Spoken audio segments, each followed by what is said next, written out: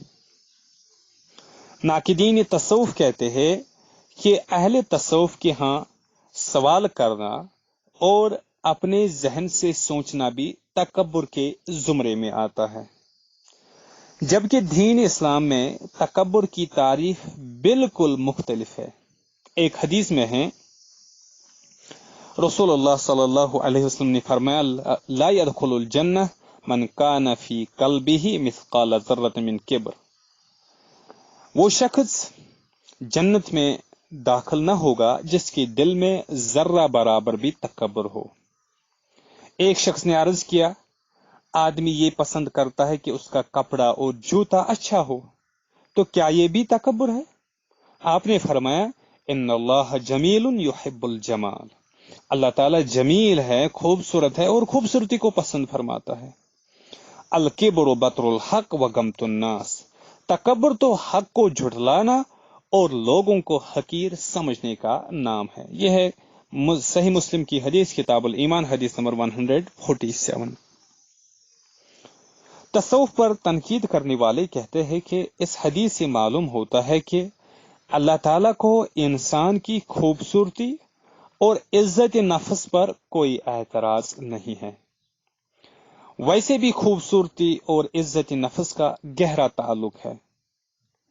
انسان اسی لیے بنتا سنورتا ہے کہ لوگ اسے اچھا محسوس کرے۔ اس چیز کا تکبر سے کوئی تعلق نہیں۔ تکبر تو اس چیز کا نام ہے کہ انسان دوسروں کو حقیر سمجھنا شروع کر دے، اور جب اس کے سامنے حق بات پیش کی جائے تو وہ اپنی بڑائی کے زعم میں اس کو نہ جٹلائے بلکہ اسے قبول کرے۔ اس کے برعکس عزت نفس کا مطلب یہ ہے کہ تکبر کیا ہے؟ دوسروں کو جھٹلانا اور حق بات کو اپنی بڑائی کے زعم میں جٹلانا۔ اس کے برعکس عزت نفس کا مطلب یہ ہے کہ انسان اپنے آپ کو عزت دے اور اس بات کو پسند نہ کرے کہ دوسرے اسے حقیر سمجھے۔ ناقدین تصوف کہتے ہیں کہ صوفیہ نے عزت نفس اور تکبر کو خلط ملط کر دیا ہے۔ شیخ ابو سعید کے جو بیان کردہ واقعات ہے، اس پر یعنی اس واقعے اور اس حدیث پر تبصرہ کرتے ہوئے علامہ عبد الرحمن کیلانی لکھتے ہیں اپنی کتاب شریعت و طریقت میں، وہ لکھتے ہیں، جس چیز کو شیخ نظام الدین تکبر سے تعبیر فرما رہے ہیں وہ تکبر نہیں بلکہ ذلت و تحقیر اور اہانت نفس کا احساس ہے جو ایک مومن کو کسی قیمت پر گوارا نہیں ہوتا۔ رسول اللہ صلی اللہ علیہ وسلم نے تکبر کی تعریف یوں بیان فرمائی کہ تکبر یہ ہے کہ تو حق بات کی پرواہ نہ کرے اور دوسرے لوگوں کو حقیر سمجھے۔ اب بتلائے کہ یہ تعریف بھنگن کے کسی مسلمان پر غلاظت کا ڈیر پھینکنے پر صادق آ سکتی ہے۔ عزت نفس کو تکبر کہنا تو وہی درست قرار دے سکتا ہے جو نفس کشی کے در پہ ہو اور معرفت کے موتی تلاش کر رہا ہو جس کا شریعت نے قطعاً کوئی حکم نہیں دیا۔ نہ ہی صحابہ کرام رضوان اللہ علیہم اجمعین میں سے کسی نے ایسا موتی اس طرح کے بیہودہ طریقوں سے تلاش کرنے کی کوشش کی ہے۔ یہ فرماتے ہیں علامہ عبد الرحمن کیلانی صاحب۔ ناقدین تصوف کہتے ہیں کہ تکبر کو ختم کرنے کا صحیح طریقہ یہ ہے کہ لوگوں میں حق پرستی پیدا کی جائے اور ان کی تربیت کی جائے کہ جب ان کے سامنے حق اور درست بات آ جائے تو وہ سر تسلیم خم کر دے۔ اس کے برعکس دیکھا گیا ہے کہ جب صوفیہ کے سامنے قرآن و سنت سے دلائل پیش کیے جائے تو وہ انہیں تسلیم نہیں کرتے بلکہ اپنے بزرگوں کے واقعات اور اقوال سے چمٹے رہتے ہیں۔ اسی طرح جو لوگ ان سے یا ان کے پیروں سے ادب و احترام کے ساتھ بھی اختلاف رائے کرے وہ اسے حقیر سمجھتے ہیں اور اس سے نفرت کرتے ہیں۔ یہ تو وہ تکبر ہے جس سے بچنے کا رسول اللہ صلی اللہ علیہ وسلم نے حکم دیا ہے۔ تصوف پر تنقید کرنے والے کہتے ہیں کہ انسانی شخصیت کو مسخ کرنا اسے احساس کمتری میں مبتلا کرنا ہے اور اسے نفسیاتی غلام بنانا دین اسلام کا طریقہ نہیں ہے۔ نفسیاتی غلامی سے متعلق رسول اللہ صلی اللہ علیہ وسلم نے کبھی اپنی صحابہ کو اپنا نفسیاتی غلام نہیں بنایا، یعنی نفسیاتی غلامی کے متعلق رسول اللہ صلی اللہ علیہ وسلم نے اپنی صحابہ کو کبھی کچھ نہیں فرمایا۔ رسول اللہ صلی اللہ علیہ وسلم نے کبھی اپنے صحابہ کو نفسیاتی غلام نہیں بنایا بلکہ ان سے مشورہ لیا اور اکثر اوقات اپنی رائے کے خلاف ان کے مشوروں پر عمل فرمایا۔ قرآن مجید کی پوری دعوت ہی سوچنے اور سمجھنے کی دعوت ہے۔ یہ ہے صوفیہ کے دلائل جو وہ پیر و مرشد کی اطاعت و فرما برداری کے سلسلے میں نفسیاتی غلامی کے جواز کے سلسلے میں پیش کرتے ہیں، اور ان کا کیا جواب تھا ناقدین تصوف کا وہ ہم نے دیکھ لیا۔ تو آج کی کلاس اور پچھلی کلاسوں میں ہم نے دیکھ لیا اہل تصوف جو نفسیاتی غلامی کے حق میں جو دلائل پیش کرتے ہیں وہ ہم نے پیش کیا۔ تو اسی طریقے سے ہم نے دیکھا جو کہ صوفیہ حضرات واقعہ جو موسیٰ و خضر علیہ السلام کا ہے اس سے کیا نتائج اخذ کرتے ہیں، تو ان کا کیا جواب دیتے ہیں ناقدین تصوف، وہ کیا تنقید کرتے ہیں اس پر، وہ ہم نے دیکھ لے پچھلی کلاس میں۔ اسی طریقے سے یہ جو نفسیاتی غلامی ہے، نفسیاتی غلامی صوفیہ کہتے ہیں نفسیاتی غلامی تکبر کے علاج میں مفید ہے، تو اس کے جواب میں ناقدین تصوف کیا کہتے ہیں وہ ہم نے آج بیان کیا۔ علمی نفسیات کی سائیکالوجی کی روشنی میں بھی آپ دیکھ سکتے ہو اس کا جواب کیا یہ صحیح ہے ان کا کہنا یا نہیں۔ انشاءاللہ اگلی کلاسوں میں مزید کچھ بات کریں گے اس سلسلے میں کہ اس نفسیاتی غلامی کے خلاف ناقدین تصوف پر تنقید کرنے والوں کے کیا دلائل ہے وہ ہم دیکھ لیں گے اگلی کلاس میں۔ تب تک کے لیے السلام علیکم ورحمۃ اللہ وبرکاتہ۔